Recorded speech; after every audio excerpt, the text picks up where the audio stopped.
Welcome once again to your Mommy Sharon channel. Again, we are here, DIY orange marmalade. Yes, there you go. First, we have 2 oranges. Clean it first with salt because salt is a good cleanser. There you go. So after I clean it up, I'm going to peel the orange. Yes, I'm going to remove the skin.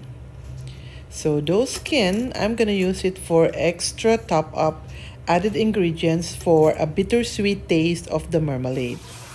So now I clean it. I have to chop it into smaller pieces.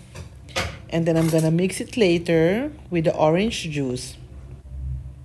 Now I'm peeling, making sure that the oranges are clean without those pulp. Alright? Okay.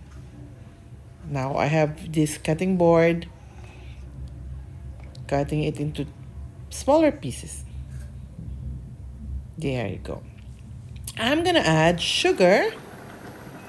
Okay, I just estimated the sugar that I needed it because I only have 2 oranges for the first time. So I put like maybe 100 to 100 grams of sugar and 1 spoonful of honey to add up so it stays. So I'm gonna mix it, boil and let it simmer.